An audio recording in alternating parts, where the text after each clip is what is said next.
Okay, so I've imported all my videos here down below, and I've started to put some of the stuff together.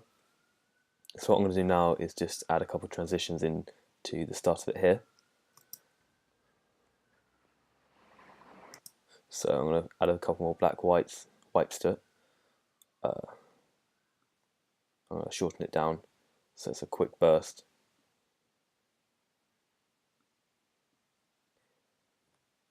I'm going to do the same here and here as well.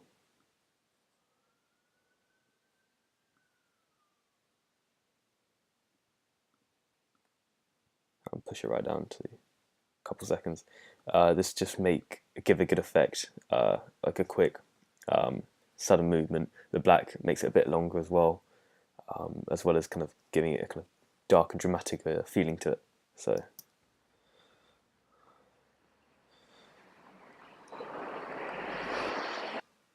So I just need to move the audio over here a little bit just because it cuts there, so it doesn't quite match. So I'm just going to pull this over so it joins up to there.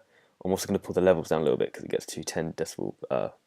It goes a bit high here, so I need to turn it down to about 8 there. I've got 8 here as well, so turn that down to 8. And then when it comes from here, you hear it go, and it cuts to black. So I've put the black in here. And this is when I've added my title sequence here. So I've just dropped and placed this in here. And once this is done, what I'm going to do, I'm going to put a black bit here, just a black box. And so when it finishes from the title sequence, it goes into kind of just a black cut. And I want it to cut straight away instead of having any sort of fade, just because I feel like it feels more of an emphasis on it, and I feel like a fade wouldn't match the kind of idea I'm going for. It would look a bit, I don't know, cheap almost. So I've added this in here.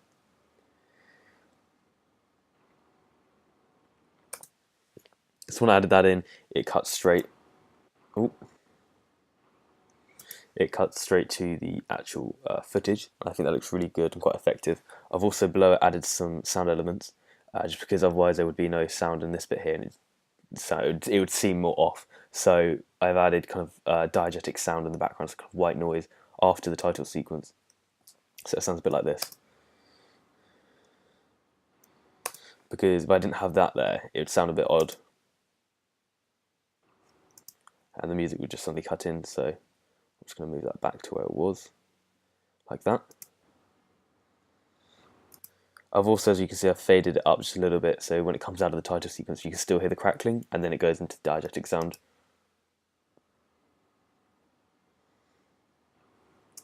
Like that, for example.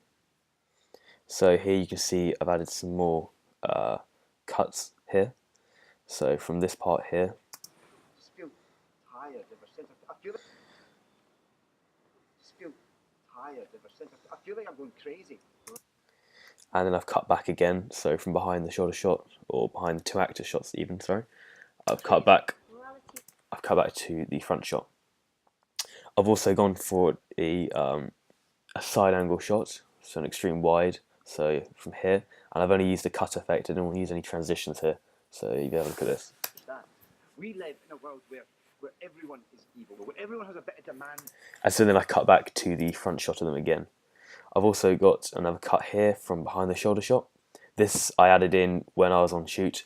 I decided to change it because primarily this wasn't in my storyboard, but I thought I'd add it just to give it some more shots and make it quite more personal for the audience to watch as well. So if you look at this. People need differences to survive. Need differences to be. And then I cut back to the front shot again. I've also done a low angle shot and a close up of one of the actor's hand. So like this. God-forsaken person on this planet. With this shot here, however, I haven't actually color graded this yet, so you can see a lot of these shots here are quite dark and grey. I did this on purpose to give it a kind of a feeling of sadness, kind of a melancholy feel. So I need to do the same here because at the moment it's quite bright. So what I'm going to do, I'll click here. I'm just going to show the color board. I'm going to saturations. I'm going to take the midtones down a little bit, down to about 45.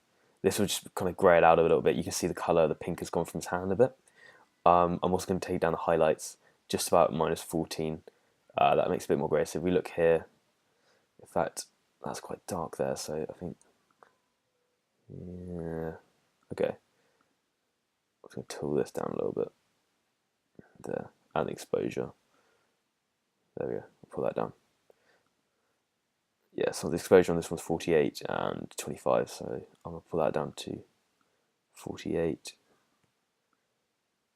Oh, bring that back up a bit. And 25 it was.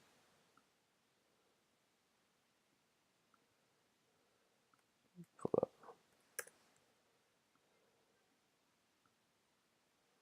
Actually, that's quite dark, so I'm just going to pull that back up a little bit. Just make it a little bit brighter.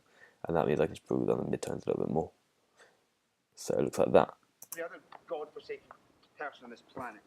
I also need to do the same here as well. So I just need to take down some of the midtones. So like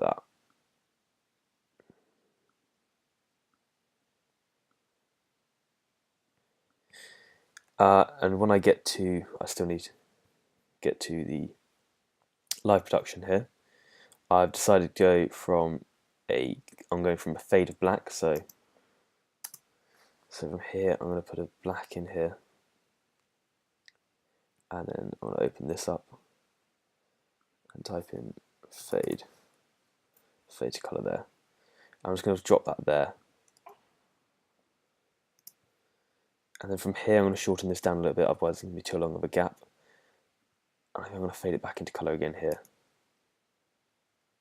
See, that's a bit too short there, so I'm going to bring that out a little bit. I'm going to drag it across a little bit because I don't want to be too in. It's still a bit too long, so I'm going to pull it right back out.